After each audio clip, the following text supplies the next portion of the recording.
1 2 3 চাওক মই ফ্লিপকাৰ্টৰ আটাইতকৈ ৱালমাৰ্টৰ নিচিনাকৈ ডাঙৰ এটা বাণিজ্যৰ বেহাৰ কৰা বুলি গম পাওঁ। আজি চাওক আমাৰ ডিজিটেল লাইফৰ যুগত আমাৰ কিছুমান অসাধাৰণ মোবাইল ফোন আছে, যেনেকুৱাকৈ আমি 4G মোবাইল নোহোৱাবিলাকে কি কৰিব, সেই বস্তুটো আমি আটাইতকৈ ডাঙৰ প্ৰত্যাহ্বানত লুকাই আছে। তে চাওক জিঅ' ফাই যেতিয়াই তাৰমানে উদ্ঘাটন কৰিলে মুকেশ আম্বানী ডাঙৰীয়াৰ প্ৰত্যাহ্বানত যেনেকৈ 4G মোবাইল ওলাই বিশ্বক সলনি তুলিলে, আটাইতকৈ দ্ৰুতবেগী নেটৱৰ্কিং হিচাপে তেওঁ কাম কৰি আছে। সেই ক্ষেত্ৰত আমাৰ বাকী 3G 2G মোবাইলবিলাকে কি কৰিব, সেনেকুৱা এটা বিকল্প পদ্ধতি হিচাপে আমাৰ মুকেশ আম্বানী ডাঙৰীয়াৰ তত্ত্বাৱধানত এটা জিঅ' ডিজিটেল লাইভ বুলি মই দেখুৱাই দিছোঁ। এই বস্তুটো আমাৰ তাৰমানে ওলাইছে। গতিকে এই ৰিলায়েন্সৰ যিটো গ্ৰ'থ ইজ লাইভ বুলি এটা মিডিয়া মানে ৰিলায়েন্সৰ গ্ৰুপে এইটো মানে ওলাইছে, তাত কিনো আছে ভিতৰত আমি তত্ত্বাৱধান কৰি চাওক এইটো হৈছে মই সম্পূৰ্ণ দেখুৱাইছোঁ। কেমেৰা পাৰ্চনে যেতিয়া দেখি আছে মই গম পাম যে জিঅ' 4G ভইচৰ এইখন কাৰ্ড। কিন্তু তাৰে পিছতো এটা বস্তু কওঁ, আমাৰ ৱাৰেণ্টি কাৰ্ড হিচাপে জিঅ' তাৰমানে আমাৰ 6 মান্থ বা 1 ইয়াৰৰ কাৰণে আমাৰ তাতে দি আছে জিঅ' ৱাইফাইৰ কাৰণে। গতিকে চাওক আমি আজি অসাধাৰণ যুগতো তাৰমানে সাধাৰণভাৱে এই বস্তুটোক ব্যৱহাৰ কৰিব পাৰোঁ। আটাইতকৈ ডাঙৰ কথাটো হৈছে আমাৰ যি বস্তুটো ওলাইছে এইটো মেইন বস্তু, এইটো মেচিন বুলি কয়। তাৰমানে যাক আমি ব্ৰেইন যেনেকুৱাকৈ মানুহে তাৰ ব্ৰেইনেই চব কাম চলায়, এই জিঅ' ফাইটো চব কাম চলায় জিঅ'ৰ কাৰণে।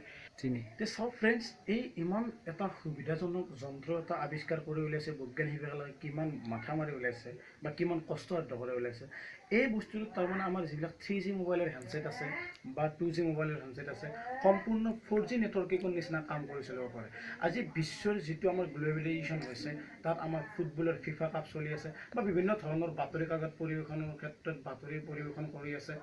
বিভিন্ন ধৰণৰ মিডিয়াই যিবিলাক গ্ৰুপ চলাই আছে সেইবিলাক চোৱাৰ কাৰণে বহুতো আমাৰ নেটৰ কাৰণে অসুবিধা হয়। গতিকে জিঅ' ফাইৰ দ্বাৰা আমাৰ সেইটো সুবিধা হৈ পৰে। গতিকে ইয়াৰ ভিতৰতে ফ্ৰেণ্ডসকল কি আছে আপোনালোকক মই অলপমান দেখুৱাই দিওঁ। এই ধৰিলোঁ জিঅ' ফাইটো মই মানে পোনপ্ৰথমে খুলিলোঁ। ইয়াত খোলাৰ পিছত আমাৰ জিঅ' মোবাইলৰ এটা বেটাৰী আছে, মানে জিঅ' তাৰমানে যিটো ৱাইফাই এইটোত বেটাৰী এটা আছে। ইয়াৰ ভিতৰত আমাৰ চিম খুৱাব পাৰি। এই চিমখন জিঅ' চিম হ'ব লাগিব। তাৰপিছত আমাৰ তাতে 32 GB মেমৰি খুৱাব পাৰি। তাৰমানে গোটেইখিনি সুবিধা এই মেচিনটোত আছে। তাৰমানে এটা সৰু সুৰাকৈ মোবাইল বুলি ক'ব পাৰি। গতিকে এই বস্তুটো এটা ইমান ধুনীয়া সুবিধাজনক বস্তু থকাৰ পিছত আমাৰ 4G মোবাইল লাগে নালাগে বুলি নকওঁ, কিন্তু আমাৰ যিখিনি আমাৰ পৌৰাণিকভাৱে যিখিনি আমি আৰ্থিকভাৱে দুৰৱস্থাৰ মানুহখিনি আছে, এই বস্তুটো ব্যৱহাৰ কৰিলে আমি 4G সময় আমি মানে তত্ত্বাৱধান ৰাখিব পাৰোঁ বা সেইখিনি সময়তে সমতুল্য কৰিব পাৰোঁ। গতিকে ইয়াত এটা পাছৱৰ্ড আছে। পাছৱৰ্ড থকাৰ উপৰিও আমাৰ ইয়াত এটা জিঅ' ফ্ৰী যিটো ভইচ আছে, জিঅ' 5 মানে জিঅ' 4G যিটো ভইচ আছে, আমাৰ প্লে' ষ্ট'ৰ গুগলৰ পৰা এইটো ডাউনলোড কৰি সেই মোবাইলটোৰ লগত এটা পাছৱৰ্ড আছে আমাৰ জিঅ' ফাইৰ পায়। আমাৰ কাষ্টমাৰ কেয়াৰৰ যিটো জিঅ' ফাইৰ আমাৰ এটা ৱাইফাই আছে, এই ৱাইফাইটো তাৰমানে ইয়াৰ পাছৱৰ্ড নম্বৰটো মানে ক্লিক কৰাৰ লগে লগে আমাৰ মোবাইল হেণ্ডছেটত সেই বস্তুটো যাব, আৰু তাৰপিছত ক্লিক কৰাৰ পিছতে আমাৰ এই জিঅ' ফাইটোৰ দ্বাৰা বা চিমখন সংলগ্ন হোৱাৰ পিছত আমি ফোন কৰিব পাৰোঁ। গতিকে চাওক ফ্ৰেণ্ডসকল, ইমান সুবিধা থকা স্বত্তেও যদি আমি এই বস্তুটো আমি কিনি নলওঁ, তেনেহ'লে আমাৰ জীৱনটো এটা আধৰুৱা আহিলা বস্তু। তে চাওক আমি ইমান ধুনীয়া এটা বস্তু আমাৰ হাতত আহি পৰিছে। ফ্লিপকাৰ্টত আমি একেদিনা অৰ্ডাৰ কৰিছিলোঁ আৰু তাৰপিছত আমি যিখিনি পালোঁ সম্পূৰ্ণ ছাৰ্ভিচখিনি ভাল পালোঁ। গতিকে ফ্ৰেণ্ডছ চাওক, আমাৰ যিবিলাক আমাৰ এই বৰ্তমান যুগত কিছুমানে আমাৰ অনলাইন প্ৰগ্ৰেমৰ দৰে কিছুমান আমাৰ প্ৰগ্ৰেম চলায়, যেনেকুৱাকৈ আমাৰ এডভাৰটাইজমেণ্টে হওক বা বিভিন্ন ধৰণৰ চাকৰিৰ ক্ষেত্ৰত অনলাইনৰ ক্ষেত্ৰত আমাৰ বহুতো অসুবিধা আহি পৰে নেটৱৰ্কৰ কাৰণে বা আপডেট দিয়াৰ কাৰণে ফটোবিলাক বা ছিগনেচাৰবিলাক। কিন্তু চাওক দোস্ত, এই জিঅ' ফাইটোৰ দ্বাৰা সবতকৈ ডাঙৰ কথাটো হৈছে কি 10টামানকৈ লেপটপ চলাব পাৰি, 4টাকৈ মোবাইল চলাব পাৰি যদি তাৰমানে থাকে। গতিকে এই ক্ষেত্ৰত এটা ইমান ধুনীয়া বস্তু আমি সুবিধা পোৱাৰ পিছত আমি কিয় কিনি নলওঁ।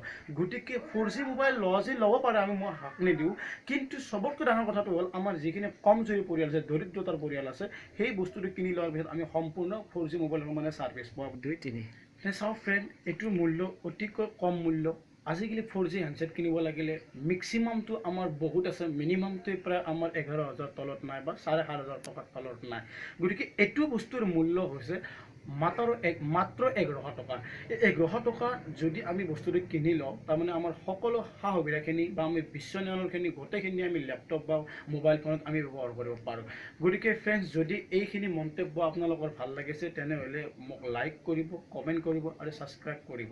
এইখিনিয়ে তাৰমানে মোৰ পৰা অনুৰোধ, যাতে প্ৰত্যেকে এই বস্তুটোৰ ব্যৱহাৰ তাত্ত্বিকভাৱে আমাৰ ডিজিটেল ইণ্ডিয়াক আৰু আগুৱাই লৈ যায়, ভাৰতবৰ্ষক যাতে আৰু আমাৰ স্কিল ডেভেলপমেণ্ট কৰি তুলিব পাৰে। এইখিনি আশাৰে আপোনালোকে যাতে ছাবস্ক্ৰাইব কৰি কিনে বা কমেণ্ট কৰি বা লাইক কৰি কিনে মোক কিতৰ কথা জনায়। এইখিনিয়ে।